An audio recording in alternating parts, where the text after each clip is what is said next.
First off, it's good to see you. It's great to see you, buddy. Is there anything you don't win? There's nothing that we deliberately try to lose. How about that? Okay. Well, at least you're so ugly. Well, true. Can't be perfect. So recently, Time, MasterCard, Salesforce announced that they were doing a partnership with the city of Miami to bring Miami into Web3. And there's a lot of great people in the audience who, Blair and Maya Drazen, my partner, who are very instrumental on my team and on Salesforce, and Kevin Ruiz and others in the city of Miami did great work. But the reason that ultimately, I wanted to come to Miami was because of you and your administration. And I guess I just wanted to start with, your responsibility as a mayor, and you wrote this great Newsweek article 2 days ago, and you talk about, like when you're focused on local politics, you actually have to focus on real solutions, not performative politics. And, how did you do this? Like, how did you, like Miami is just so innovative. How did this all come about? Well, first of all, the last 2 or 3 years of my life have felt like a dream, sort of a whirlwind. I could have never pre-written it. I could have never really envisioned it. And so many things happened that were outside of our control that we took advantage of. And then so many things happened that we had to really be forceful about and intentional about. And I think the things that were out of our control, obviously that benefited us were the SALT deduction, right? The state and local tax deduction going away is something that favored states without an income tax tremendously. So now if you're a high income earner, high tax earner in a state where you're paying the highest tax bracket, you're paying a little more than a third of your income in taxes. In a no state tax income tax state. In a state tax income tax state with a city income tax, you're paying 54%. So if you think about it, for every dollar that you earn, you are only putting in your pocket 46 cents. So it's very, very difficult when the government is your silent partner, so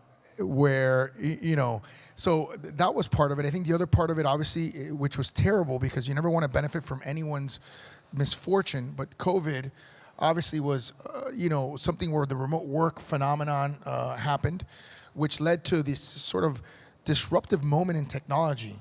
And we decided to go all in on crypto, and we decided to go in on things like Web3 to really come up with a slingshot for Miami as the David in the story of David and Goliath to the Goliaths of New York and private equity and hedge funds and banking and Silicon Valley to venture.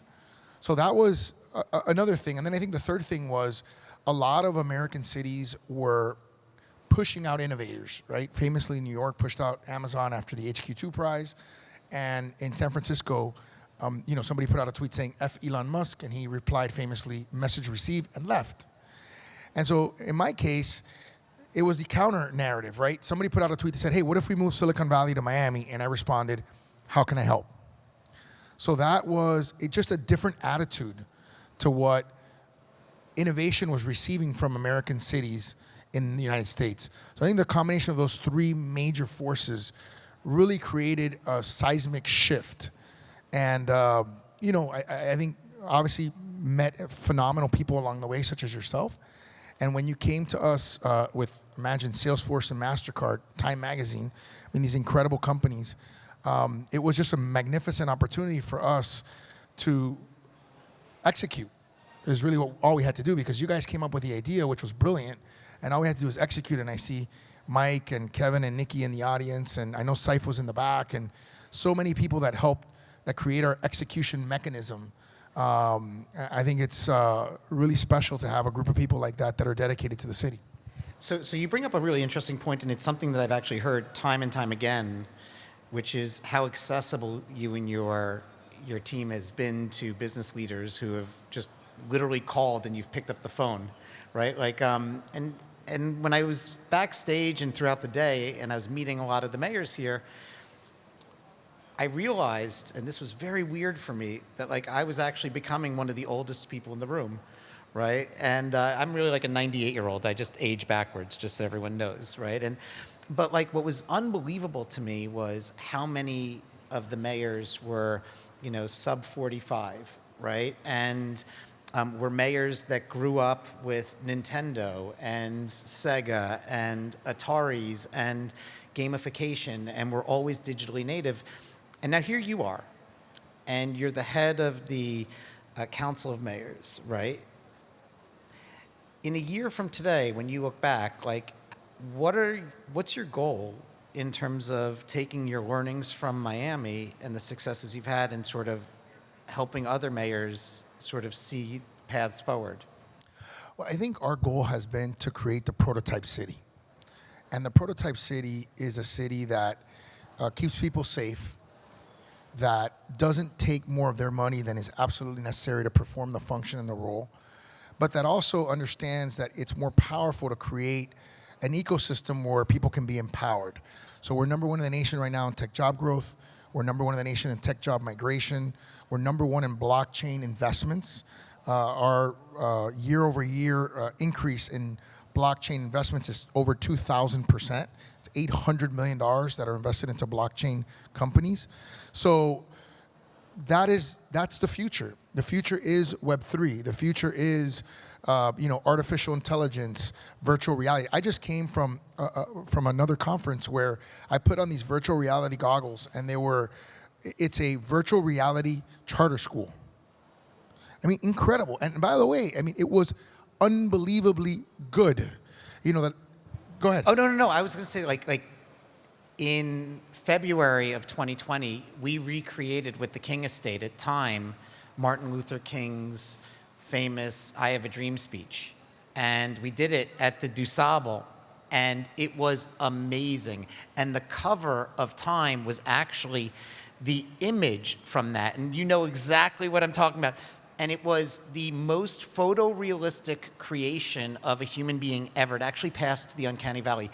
And it was unbelievable. It takes you back to Constitution Avenue. You're literally walking down. You literally see everything that's around you. Like the way that you're seeing and absorbing history is completely different. But then March 2020 happened and it was closed, right?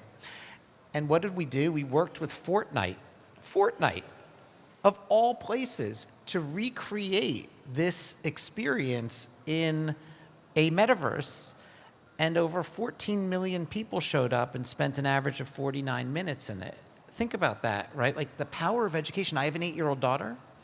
Like, she is going to be educated through metaversal experiences. But let me just sort of take the next step here, because I think you just said something in your last question that's really important. So you're right. We are really the first generation, my generation, that's into gamification, right? Essentially, electronic gamification.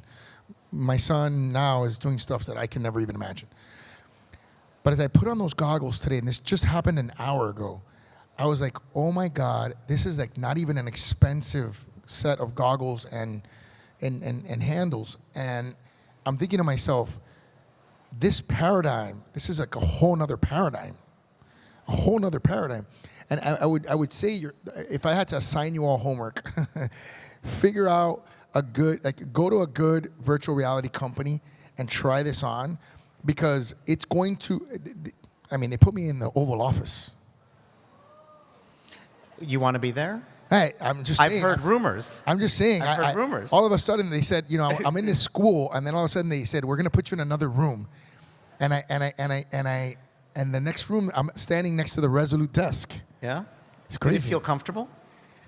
Looks a lot like my desk now in City Hall. No, but okay, so hold on. I don't mean to be rude in pulling out my phone, but since you brought up your presidential aspirations, you wrote you wrote a Newsweek piece yesterday or 2 days ago, and you wrote one.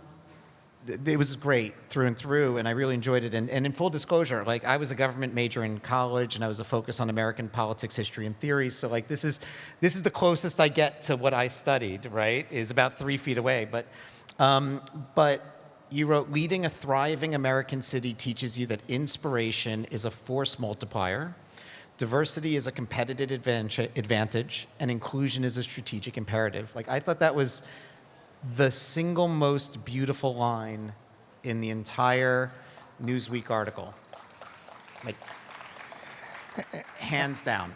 And it's really just a description of the city that I'm blessed to lead and to serve, right? That is our competitive advantage. And it's frankly our country. But we've sort of lost that. We've lost that essence. And I was back there, and I'm president of the U.S. Conference of Mayors, and obviously the mayors of America are predominantly Democrat. I happen to be Republican. But we never talk about that. It's never a topic of conversation. And I often say that I've traveled the world, blessed to travel the world. And one of the things I've realized is that what we have in common, 80 to 90% of everything that we feel and do, we have in common. Everybody, right? Everyone wants prosperity for themselves and their children, right? Everyone wants to live in peace. And everyone wants to know or think that their tomorrows can be better than their yesterdays. That's it. I mean, this sort of aspiration for the future. And if you deliver that, people often ask me, well, how do you get elected by 86% as a Republican in a Democrat majority city? And I said, because I focus on the core of what people want.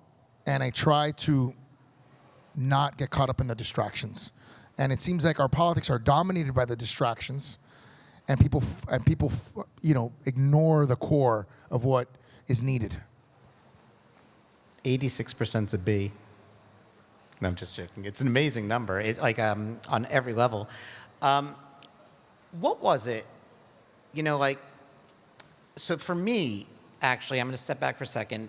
I look at the state of the country, and I look at the way in which local politics is funded, and I look at the relationship that governments have with their local constituency, which is becoming harder and harder and harder to establish. Right? You happen to be very active on social media, but it's really tough for citizens to have a relationship with their government, right? You would agree with that, right?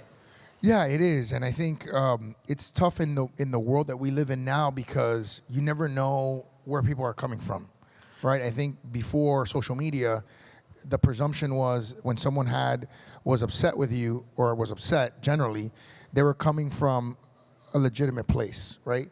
Now with anonymity and with all of these external factors where it seems like everyone's always coming from some, vested place, it's harder. It is much harder. And so thank you for validating it, because what I saw was with Web3 and with, using the technology of an NFT, we could find a new revenue stream to bring money into the city coffers and to local nonprofits and to small businesses and, to local artists. And I guess my question to you is what was your wake-up call when you realized that, when you were saying, like, you know what, we're actually going to be openly supportive and embracing a new technology such as, blockchain technology and crypto technology and whatnot. Like, many people are so quick in politics to say no for the wrong reasons. Like, what was it that you said, no, 1 second, like, I actually think that there could be something here? I think it was about 10 to 12 years ago where we realized as a community that for Miami to thrive and for any city to thrive, it needed to have a thriving tech ecosystem. The way our world was set up, whether you like tech or don't like tech, it's becoming a more and more integrated part of our life. And so I have a 4-year-old daughter, and when she was 2 or something, she would take a selfie with her pacifier, right? So, I mean, it's at that level. And so I think that was a big part of it. I think the second part was I realized, I've learned over 12 years in public service, that you have to tell your story. If you don't tell your story, somebody else is going to tell it, and you're not going to like their version of it. And along with that is the signaling effect of who you are and what you do. So I think we are very entrepreneurial as a community. We don't have a problem taking risk. We know it's not always going to work, right? It's not always going to succeed. But I think the signal is that we want to be on the forefront. The signal is that, which by the way, I think is even in some ways more important than the actual program itself. And let me explain to you what I mean. The macro effect of the signal of Time, Salesforce, and Newsweek collaborating with Miami, when they can collaborate with anybody. I'm sorry, Salesforce, Newsweek, Time, and MasterCard. When they can collaborate with anybody, right? I mean, the three of the biggest brands on the planet is enormous. Mm-hmm. A, the city's innovative. B, you guys can do it with anybody, and yet you're choosing us, which means that you're invested in the ecosystem. You're invested in the story. And I think people often forget when I talk about, and I'll tell you a funny story of an interview that I did on a major news station. And the person who was interviewing me was older, my parents' generation, and was saying, I just don't understand this crypto thing. I don't get it. And I said, let me explain it to you in 2 minutes. And he said, okay, I'll give you 2 minutes. This is on air, right? Like a national interview. And I said, do you understand dollars, right? He goes, yeah, I understand dollars. I go, well, let me explain to you the impact of crypto in dollars in Miami. I said, a company called FTX spent $200 million naming our arena. You understand what that means, right? He goes, yes, I understand. So the county took that money, created a gunfire prevention program. We now are on the precipice of having the lowest homicide rate since 1930. So that's how that sort of spins, right? Then I said, we got this thing called the Bitcoin conference. 50,000 attendees, tens of millions of dollars in economic development. Dollars, you understand? Dollars, right? Then I said, because restaurants aren't yet taking Bitcoin, but they're taking dollars. And so are hotels. And I said, and then there's this company called blockchain.com and this other company called eToro, and they are setting up Miami headquarters. And so that means they're hiring tens, if not hundreds of people at $100,000 jobs. So 200 million, tens of millions, hundreds of thousands times hundreds of people. That's the impact of our ecosystem. So I don't care if Bitcoin is at 19,000 or 21,000 or 60,000.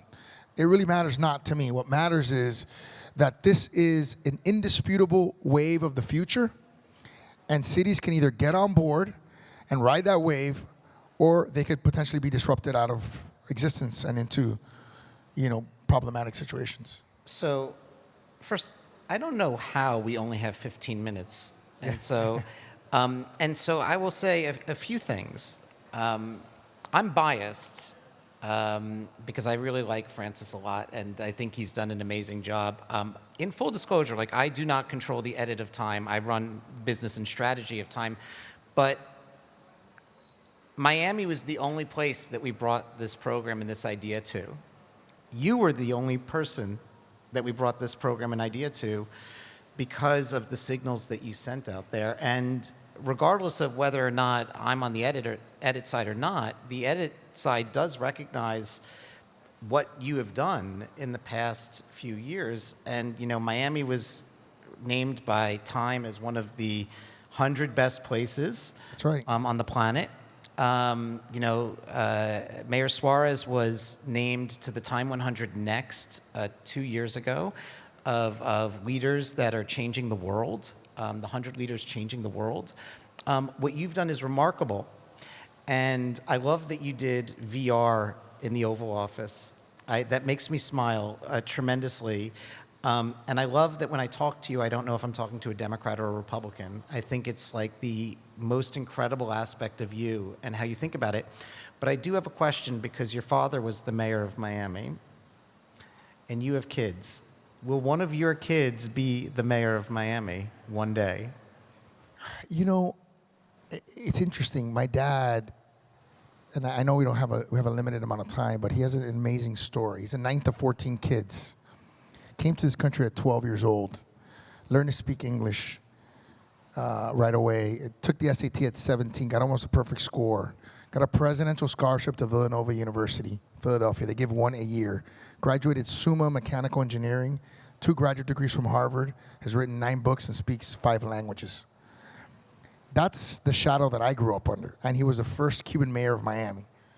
So, politics, and he lives and breathes it. He's incredibly idealistic. He's one of my heroes. And for me, it was something I sort of backed into. So the one thing I will say is, if my children decide to do it, I want them to do it because they have the same passion that I have and that I've somehow developed. And it's different from the way that my dad did it. My dad is a different person. I'm a different person. I admire him tremendously, but we're different personalities. I definitely have part of my mom's personality, which is the sort of EQ side. My dad's the IQ genius. My mom's an EQ genius. And it's just, I could tell you this. It is. I get up with a lot of energy, and it is an amazingly fulfilling journey to know that the decisions, the things that we're doing together, and I'm pointing at my team and the audience, is changing lives for the better. There's no better feeling than that. There's no better compensation than that. I don't think there's no better answer than that. And so, I will say, as a New Yorker, I sometimes look down here jealous of what you're doing and the innovation that you're implementing. But I will say that, I think you're setting a great example, and I'm just honored to be able to call you a friend, and congratulations. Thank you.